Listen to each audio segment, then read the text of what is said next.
Isang buwan na tayong nasa crisis sa fuel sa Rusya at lumalala na ang sitwasyon. Ang nagsimula bilang kakulangan sa Crimea ay kumalat na sa halos lahat ng 83 reyon ng Rusya. Lugmok na ang mga reyong yon. Walang laman ang mga gasolinahan, galit ang mga tao, at ang tuloy-tuloy na kampanya ng Ukraine laban sa langis ng Rusya ay nagdudulot na ng karahasan sa buong bansa. Hindi lang yon, nauubos na ang fuel sa Rusya, pero mukhang kikita ng malaki ang mga gumagawa ng portable na kubeta. Samahan nyo kami at ipapaliwanag namin kung bakit. Una, narito ang malaking balita. Noong Hulyo 6, sinuri ng CNN ang mga nangyayari ngayon sa buong Rusya. Halos lahat ng 83 reyon ng Rusya ay nakakaranas ngayon ng kakulangan sa gasolina. O kung hindi man, nag-uulat ng pagkaantala sa supply ng fuel, kasabay ng matinding kampanya ng Ukraine laban sa mga refinerya ng langis ng Rusya. Ang mga refinery ang nagpoproseso ng krudong langis para maging gasolina, diesel, fuel ng eroplano at marami pang iba, at patuloy na inaatake ng Ukraine ang mga ito. Noong Hunyo, 11 malalayong pag-atake ang ginawa ng Ukraine sa mga refinery ng Rusya gamit ang mga drone na lumipad hanggang 2,000 kilometro para sunugin ang gasolina at sirain ang mga kagamitan sa pagre-refine. Ang buwang yon ng matitinding pag-atake ay kasunod ng isang taon ng tuloy-tuloy at paulit-ulit na mga pag-atake. At ngayon ay ramdam na ng Rusya ang sakit. Ang kakulangan sa Crimea, dulot ng pag-atake sa refinery, at kampanya ng Ukraine na harangin ang supply at sirain ang daan-daang fuel truck sa sinakop na teritoryo ay nauwi sa pambansang krisis sa Rusya. Nagdeklara na ng state of emergency. Ipinatupad na ang pagbabawal sa gasolina para sa lahat, maliban sa militar at mga tauhan ng emergency services sa ilang mga reyon. Sa 11 time zone ng Rusya, walang ganap na hindi apektado ng kakulangan ng tanging bagay na inaasahan ng bansa para sa digmaan. Ang laki ng problemang ito ay isang malaking sakuna para sa Rusya. Nagdudulot ito ng maraming problema, bukod sa hirap ng mga tao sa Rusya na magpakarga ng gasolina. Ang konklusyon ng CNN ay based sa pagsusuri ng pahayag ng mga alkalde, gobernador at pagsiyasat sa ulat ng media.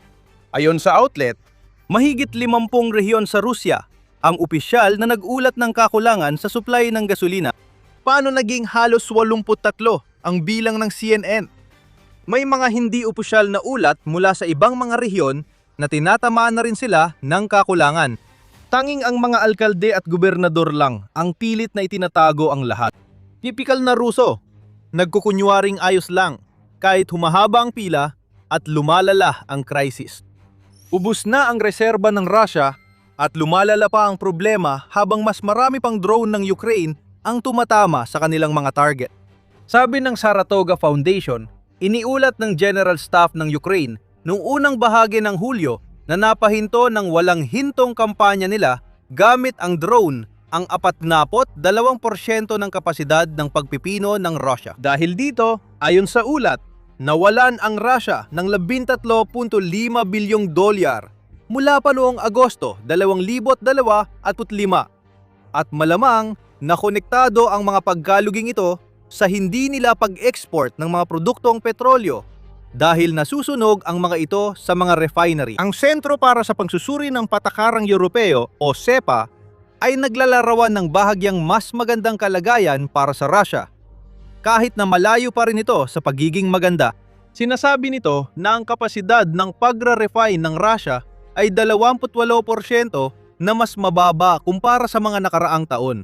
Ngunit patuloy pang bumababa ang mga bilang kada buwan. Noong katapusan ng Marso, umabot sa 5.2 milyong bariles ang produksyon ng pinong langis ng Russia ayon sa SIPA. Pagsapit ng Abril, bumaba ito ng 13% kung saan 700,000 bariles ang nabawas sa buwanang datos. Ayon sa SIPA, kulang ang produksyon ng mga refinery ng Russia para matugunan ang demand sa fuel. Tumaas ang demand tuwing tag-init. Habil kailangan ng Russia ng 110,000 toneladang gasolina bawat araw para sa pangangailangan ng mga tao. Hindi ganun karami ang nagagawa ng Russia. Nasa 85,000 tonelada lang. Dahil dito, may kakulangan na 25,000 tonelada na malaking dahilan kung bakit lumalaganap ang krisis sa bansa ngayon. Dahil sa grabing sitwasyon sa Russia, napilitan si Putin na aminin ang problema na hindi niya kailanman ginagawa. Nung huling bahagi ng Hunyo, habang humahaba ang pila sa gasolinahan at nasusunog ang mga refinery sa iba't ibang bahagi ng Russia, inamin ni Putin na may mga kinakaharap na problema ang mga tao sa bansa. Alam niyo naman na patuloy pa rin ang mga problema para sa mga motorista at negosyo, sabi ni Putin. At dagdag pa niya, sa kasamaang palad, may mga pila pa rin sa mga gasolinahan at hindi laging madali ang makahanap ng tamang klase ng gasolina. Inamin ng leader ng Russia na ilang araw na lang ang supply sa Crimea at malinaw na problema ang drone strike ng Ukraine. Sa ibang bansa, normal ang ganitong pag-amin. Kailangang ipakita ng mga leader na handa silang harapin ang problema. Pero sa Russia, kung saan namamayani si Putin sa pamamagitan ng pagtatago ng impormasyon sa kanyang mga tao, ang katotohanang may anumang pag-amin ng problema mula sa pinakamataas na kapangyarihan sa Kremlin ay nagpapakita na ang kakulangan sa gasolina ng Russia ay hindi simpleng bagay. Isa itong ganap na krisis. Kahit sinasabi ni Putin na may solusyon, alam niyang wala talaga siyang magagawa para pigilan ang Ukraine ngayon. Sandali, baka iniisip mo, hindi ba nagka-crisis din sa gasolina sa Russia noong 2025? Naka-recover ang Russia noon. Kaya bakit mas seryoso ang sitwasyon sa 2026? Ang pagkakaroon ng bersyon nito na yung 2026 ay malaking problema para sa Russia. Hindi lang isang beses nangyari noong 2025, paulit-ulit na pwedeng gamitin ng Ukraine ang estratehiyang ito para ibalik sa mga mamamayang Ruso ang digmaang sinimulan ni Putin. Nang hindi ginagaya ang paraan ni Putin na gumawa ng krimen sa digmaan laban sa sibilyan gamit ang missile at drone na tumatarget sa tao, hindi sa gasolina. Ang pag-ulit ng pangyayaring ito ay nagpapakita na nabigo si Putin solusyonan ang mga problemang nagdulot ng krisis noong 2025. Dakilang tagapagtanggol? Mas bagay na tawaging inutil na bigo. Pero may ilang malaking pagkakaiba sa kakulangan ng gasolina noong 2025 at sa nangyayari ngayong 2026. Tulad ng itinuro ng Institute for the Study of War o ISW, ang kakulangan noong 2025 ay katulad ng sa 2026 pero hindi kasing tindi. Ang krisis na iyon ay nakaapekto sa 57 sa 83 rehiyon ng Russia, hindi sa lahat. Ngunit ipinakita nito ang kakulangan ng depensa ng Russia laban sa mga drone ng Ukraine. Makikikita ang pattern ng pagmamaliit ni Putin sa Ukraine at labis na tiwala sa kakayahan ng Russia na pinatunayan ng krisis noong 2026 kung saan siya rin ang pinapahamak ng pinalobong ego ng leader ng Russia. Isa pang pangkakaiba sa pagitan ng 2025 at 2026 ay nasa lawak at pagpupursige ng paraan ng Ukraine. Pareho itong tumindi ngayong taon kumpara noong nakaraan. Kaya mas malawak nating nakikita ang pagkalat ng krisis kaysa dati. Ibinunyag ni Sumit Ritalia, pangunahing analyst ng refining supply at modeling sa Kepler, sa CNN ang pagkakaibang yon at binanggit na may problemang Russia sa pagkumpuni ng sirang kagamitan sa refinery nila. Nang umhuna ang Ukraine sa karera, napakadalas ng pag-atake ng mga drone, kaya hindi na magawang maibalik ng Russia sa operasyon ang mga nasirang kagamitan bago pa dumating ang susunod na mga drone na nagdudulot ng sunod-sunod na epekto kung saan bawat pag-atake ay nadaragdagan ang tagumpay ng nauna. Dahil sa mga parusa, hirap ang Russia kumuha ng piyesa. Kaya ang mga gamit na dati inaayos sa ilang araw, ngayon ay inaabot ng linggo o buwan. Lahat ng ito ay ayon sa maingat na planong ginawa ng Ukraine. Maganda ang pagtama sa mga refinery, hald nawawala ng Russia ng bilyon-bilyong kita mula sa buwis na sanay para sa digmaan. Higit pa rito, sinusubok ng Ukraine ang determinasyon ng mga Ruso sa bawat atake sa refinery at lumalalang kakulangan ng gasolina. Ang bawat limitasyon sa pagbili ng gasolina ay parang karayom na itinusok sa tagiliran ng mga Ruso. Habang humahaba ang pila, tumataas ang kaba. Ang paghintay ng hanggang 18 oras para sa gasolina na hindi pa rin mapuno ang tangke ay nakakainis para kahit sino. Kapag ginawa mo yan sa buong Rusya, para kang naglatag ng pulburang sa sabog. Ang pulburang iyon ay halos sumabog na. Sumisibol na ang karahasan sa buong Rusya at ang mga solusyon na naiisip ng Rusya ay puro walang kwenta. Literal na sa isang kaso. Bago tayo magpatuloy, paalala. Pinapanood mo ang The Military Show. Marami pang darating, kaya mag-subscribe at i-click ang notification bell kung may natutunan ka sa channel namin. Binanggit nating irritable na ang mga tao sa mga gasolinahan ng Rusya. Baka nga mas matindi pa roon. Maraming away sa Rusya dahil sa pressure ng Ukraine sa mga gasolinahan na hindi na kinaya ng mga sibilyan. Nag-ulat ang Medusa tungkol sa ilang insidente. Sa Irkutsk, iniulat nila ang tungkol kay Vladimir Batoyev na nagmaneho sa gasolinahan at sumingit sa pila. Hindi pumayag ang isang pulis sa gasolinahan at naglabas ng baril. Inaresto si Batoyev at kinasuhan dahil umano sa pananakit niya sa mga pulis na nag-aresto sa kanya. May iba pang halimbawa. Sa St. Petersburg, muntik nang humantong sa nakamamatay na insidente ang alitan ng 2 residente. May isang residente na huminto sa isang bakanting gas pump. Ngunit silabihan siya ng isa pang residente na kailangan niyang umalis. Isang taxi driver na si Artus Muradyev ay nakipagtalo pa hanggang sa bunutin ng unang driver ang baril niya.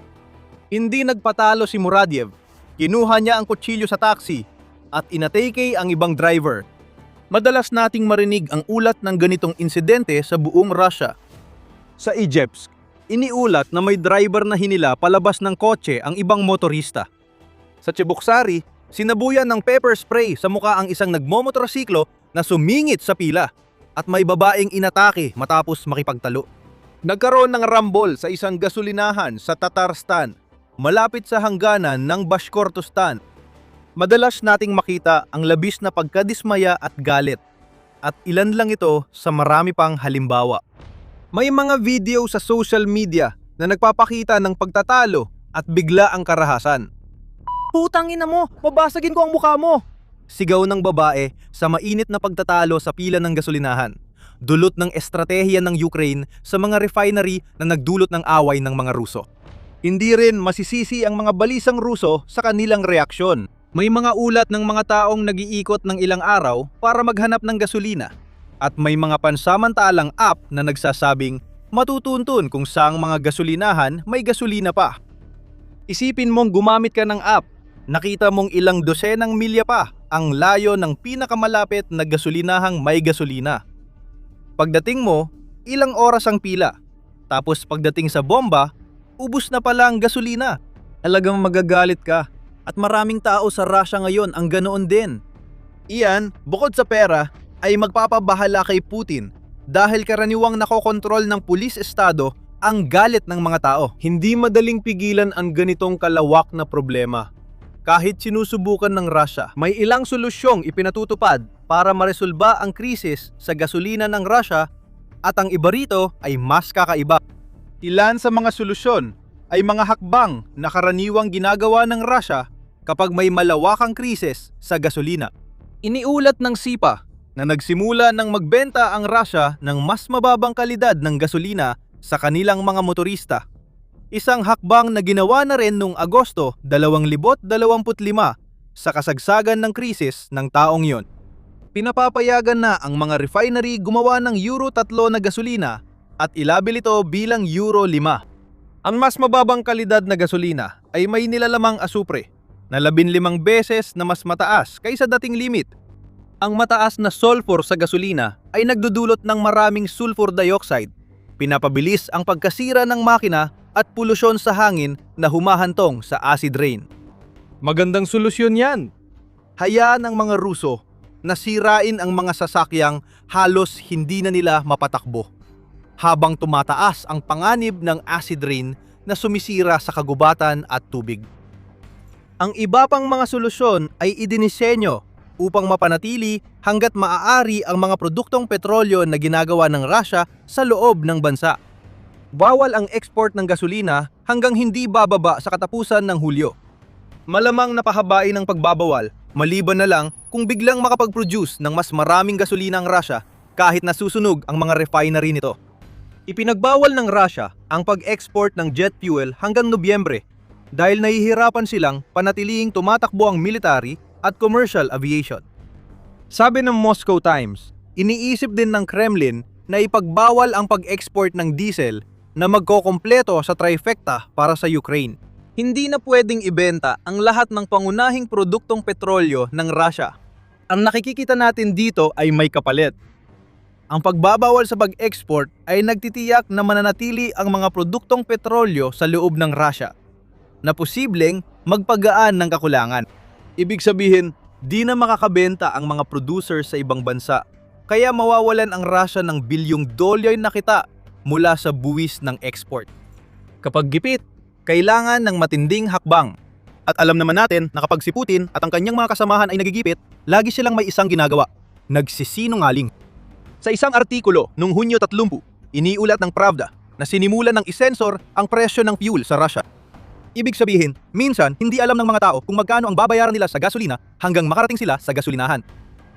Particular, pinatigil ng Kremlin ang pangunahing ahensya ng estadistika ng Russia, ang Rosstat, sa paglalabas ng regular nitong ulat tungkol sa presyo ng gasolina at diesel para sa mga mamimili. Ang ulat na yon ay naglalaman ng mga presyo ng gasolina na hinati ayon sa klase, reyon at 1,000 at 800 gasolinahan sa 280 lungsod. Ngayon, nagmamadali ang Kremlin itago ang pagtaas ng presyo ng gasolina dahil hindi na sapat ang supply sa demand. Panibagong pahirap sa mga Ruso. Maghihintay ng ilang oras, makikipagsuntukan, tapos malalaman mong kulang ang rubles mo para sa gasolina pa uwi. Kung layunin ni Putin sa digmaan sa Ukraine, ang ibalik ang kasikatan ng Unyong Sobyet, kakaiba ang paraan niya. Ipinapakita nito na paubos na ang opsyon ng Russia para mas solusyonan ang krisis sa gasolina, na ipaputupad ng lahat ng lohikal na solusyon, at nagsimula na ang pagsisinungaling. Ang natitira na lang ay ang mga kakaibang solusyon, at binigyan ka namin ng pahiwatig kung ano ang mga ito sa simula ng video. Naalala mo ba nung sinabi naming yayaman ang nagbebenta ng portable toilet dahil sa krisis sa gasolina? Isang kawili-wiling post sa X ang nagbibigay sa atin ng ideya kung anong napipilitan gawin ng mga Ruso habang ginugugol nila ang ilang oras sa pila ng gasolina. Kinuhanan sa Kerch sa Crimea. Ipinapakita sa larawan ang taong nakasquat sa pilapil sa gilid ng kalsada. Alam kong mahuhulaan mo. Umiihi o dumudumi ang tao dahil napilitan siyang maghintay. Kaya naging sigaw ang tawag ng kalikasan. Ayon sa X-Post, mula Kerch hanggang Tulay ay puno ng ihi at tae ang gilid ng kalsada. Tinugon ito ng media ng hukbong sandatahan ng Ukraine na sinabing normal lang daw ito para sa mga Ruso. Kung normal man o hindi, ipinapakita ng larawan na may problema. Kung may naghihintay ng hanggang 18 oras sa pila ng gasolina, tiyak maraming ihi at dumi sa gilid ng kalsada. Sa Irkutsk, na maaaring natatandaan mo bilang lugar ng isa sa mga marahas na insidente na nabanggit natin kanina, may naisip na kakaibang solusyon ang lokal na alkalde. Bumili ng mga portable na palikuran na ilalagay sa mga gasolinahan at sa gilid ng kalsada para sa mga taong napipilitang maghintay sa pila. Siguradong matutuwa ang gumagawa ng portable na palikuran. May darating na biyaya sa kanila at iniisip namin na ang solusyong ito sa pila ay kakalat pa sa ibang rehiyon ng Rusya. Solusyon daw, pero hindi naman. Ang mga portable na palikuran ay simbolo lang ng inaasahan ng Kremlin na tanggapin ng mga Ruso ang katotohanang nauubusan ng gasolina ang bansa, kahit kilala ito sa paggawa ng gasolina. At diyan tayo dadako sa susunod na mangyayari. Hindi babawasan ng Ukraine ang pag-atake sa mga refinery at truck ng gasolina. Bakit sila titigil? Ramdam sa buong Rusa ang epekto at may pagkakataon ng Ukraine na palalain ang krisis sa gasolina para lalong ma-pressure si Putin. Ang tagumpay ay humahantong sa higit pang tagumpay sa isang huwarang paraan ng pagpapahirap sa mga Ruso nang hindi sila pinapatay. Mas ikinababahala ni Putin ang galit ng tao sa gasolinahan. Titingnan niya yon at makikita natin ang libu-libong taong nasa bingit na. Manipis ang pasensya at galit, isang delikadong kombinasyon para sa isang otoritaryong leader. May posibilidad bang mag-aklas laban kay Putin? Mahirap sabihin dahil kilala si Putin sa marahas na pagsupil sa protesta, pero malinaw na may mga dahilan na para sa pag-aaklas. Pinapapitan ng survey ang hindi pagkakontento ng mga Ruso sa pamumuno ni Putin. Ayon sa CNN, 27% lang ng mga Ruso ang naniniwalang umayos ang ekonomiya ng bansa. Ipinapakita nito na halos 3/4 ng mga Ruso ay talagang nakakapansin at nakikita na sila ay nasa isang pinansyal na crisis na gawa ni Putin. Sabi ng Moscow Times, noong Hulyo 3, bumaba sa 66.6% ang job approval rating ni Putin mula 70.4% habang tumaas sa 21.3% ang nagsabing hindi nila sinasang-ayunan ang kanyang pamumuno. Iyan ang mga numerong gugustuhin ng kahit sinong pinuno. Gayunpaman, ang mga porsyento ay mula sa state-run VTS IOM pollster. Kaya't naayos ang mga ito para mapalubag ang ego ni Putin. Dagdag pa rito, ito ay Russia, kung saan kulungan o pagkahulog mula sa bintana ang naghihintay sa mga taong nagrereklamo tungkol sa kanilang pinuno. Maraming nagpapahayag ng galit na nagpapakita ng tunay na damdamin ng mga Ruso. Mas pinalala ng krisis sa gasolina ang hindi pagkakontento. Inututan ni Putin ang mga tagagawa sa Rusya na dagdagan ang produksyon ng air defense systems at mga misil laban sa mga drone ng Ukraine. Kailangan ng Rusya ang mga depensang yon, sa kabila ng mga pahayag ni Putin na ang lahat ng mga pag-atake kahit saan man tumama sa ating infrastruktura ay tiyak na hindi nakakaapekto sa sitwasyon sa harapan o sa linya ng labanan. Mahina ang ginagawa ng Rusya sa Ukraine dahil sa palpak na pamumuno ni Putin. Nakuha ko. Lahat ito ay kalokohan at nakakagulat na umaasa pa si Putin ng dagdag na depensa sa impapawid sa isang bansang pinapahirapan ng mga sanksyon. At ayon sa Ukra-News, napasadsad na ang produksyon sa sektor ng depensa nito. Naibigay na ang utos at walang pakialam ang Ukraine.